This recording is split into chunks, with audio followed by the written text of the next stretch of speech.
Hi, I'm doing this video because I'm pretty sick and tired of hearing many stories of children who were suspected of ADD or ADHD, sent to psychiatrists, they diagnosed with ADD or ADHD, and they were not feeling any better.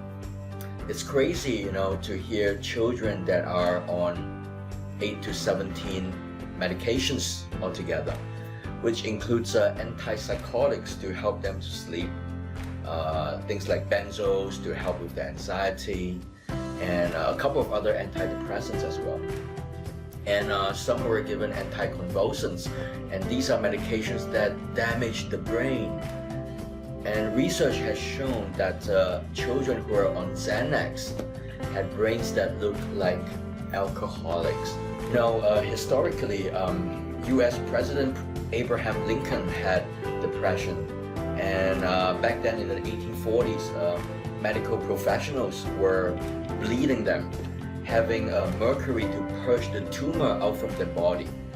So everyone back then seemed to be playing some kind of guessing game in terms of mental illness. They look at the patients, they talk to them, and they try to diagnose them based on the symptom clusters and treated them. So isn't that the same way how we today treat our patients too? We send the patient to see a psychiatrist, a psychologist, and the psychiatrist or psychologist look at the patient, listen to them, do a mental status exam, and decide what they have. And that's crazy. So psychiatry today is no different. Say somebody had a depression. So the psychiatrist will look at him, diagnose the patient based on symptom clusters, and treats him with a pill known as maybe SSRI. And most psychiatrists give anyone who hits the symptom of depression an SSRI pill. And research, interestingly, shows that SSRI don't work any better than placebo. Now, please don't misunderstand. It's not that I'm saying medication is not good. There are benefits of medications at times. Like, for example, if we find a person with low activity depression and we put the patients on Wellbutrin, it works really great.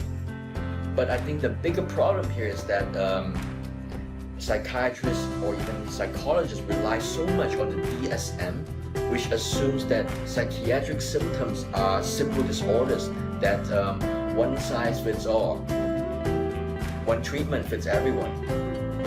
And from a neuroscience perspective, that is really crazy, because a person who is depressed may also have overactive brains, and we need to calm them down. And certain parts of the brain may be underactive, and we need some kind of stimulations there. So some parts of the brain could be overactive, and while some parts of the brain could be underactive. And it's therefore our job as medical professionals to balance them.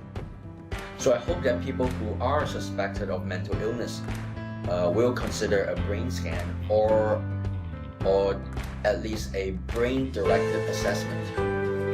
So thank you for watching this, and please share this video to anyone you think may be useful.